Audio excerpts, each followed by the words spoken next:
আপনি জানেন কি আজকের পৃথিবীতে প্রায় সব ব্যবসায় হয় ডলারে। আর এমনকি আপনি যেটা কিনছেন সেটাতেও কিন্তু ডলারের ছাপ বা একটা শ্যাডো আছে। কিন্তু হঠাৎ করে যদি ডলার ছাড়াই ব্যবসা শুরু হয়ে যায় তাহলে তখন কি হবে? এখানে মূলত বিগ সেক্টর গ্রুপ যারা চায় যে ডলারের বদলে নিজেদের মুদ্রা চালু করতে। আর এটা যদি বাস্তব হয় তাহলে শুধু আমেরিকা না, আমাদের মতো দেশেও এর বিশাল প্রভাব পড়বে। এর জন্য আপনি প্রস্তুত তো? ব্রিক্স মূলত কারা? ব্রিক্স হচ্ছে 5টা দেশ যাদের নাম হচ্ছে ব্রাজিল, রাশিয়া, ইন্ডিয়া, চায়না এবং সাউথ আফ্রিকা। এই 5টা দেশ মিলে পৃথিবীর প্রায় অর্ধেক মানুষের প্রতিনিধিত্ব করে। জিডিপি অনুযায়ী তারা এখন জি7-এর থেকেও অনেক বড় হয়ে গেছে। এখন ব্রিক্স চায় যে ডলারের যে একটা আধিপত্য আছে বা ডমিনেন্স আছে সেটা ভেঙে ফেলতে। ডলার ছাড়াই ব্যবসা মানে কি, এরা কি বুঝাইতে চেয়েছে সেটা সম্পর্কে বলবো। ব্রিক্স চায় যে নতুন একটা কারেন্সি তৈরি করতে যেটা দিয়ে একে অপরের সঙ্গে ব্যবসা হবে, তাও আবার ডলার ছাড়াই। রাশিয়া থেকে তেল যাবে ইন্ডিয়াতে ডলার ছাড়াই, আর চায়না থেকে ইলেকট্রনিক পণ্য যাবে ব্রাজিলে, তাও আবার নিজেদের মুদ্রায়।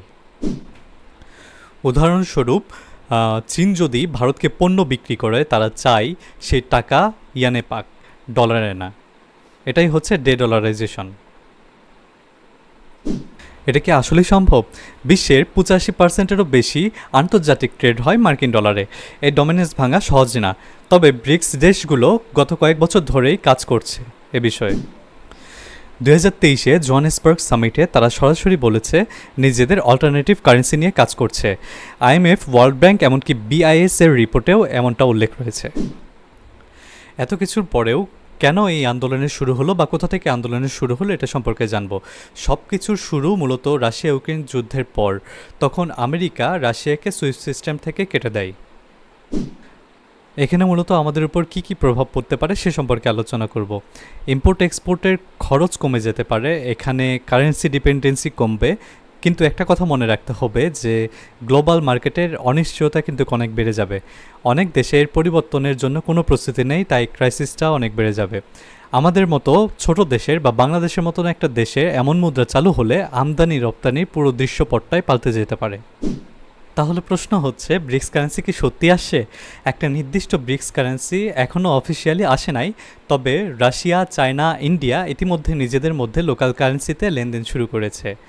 ব্রাজিলের প্রেসিডেন্ট লুয়া বলেছেন, why should we trade in dollars? অনেকে বলছে 2025-26 সালের মধ্যে ব্রিক্স একটা ফর্মাল কারেন্সিতে আনতে পারে, তবে ওয়াইড স্প্রেড অ্যাডপশন হতে সময় লাগবে। এটা একদিনে হবে না, কিন্তু শুরুটা হয়ে গেছে। আর এখানে যদি আপনার ব্যবসা আন্তর্জাতিক হয় তাহলে এখানে ভেবে রাখা উচিত, ডলার যদি একদিন বাদ পড়ে যায় আপনি কি প্রস্তুত? কমেন্টে লিখে জানান আপনি কি মনে করেন। আর ব্রিক্স কি সত্যিই পারবে ডলারের একচ্ছত্র আধিপত্য ভাঙতে? আজকে এই পর্যন্তই, ধন্যবাদ সবাইকে। আমরা আবার এমন একটি নতুন বিষয় নিয়ে আসছি, যা দেখা হবে পরের ভিডিওতে। Till then, stay smart, stay curious.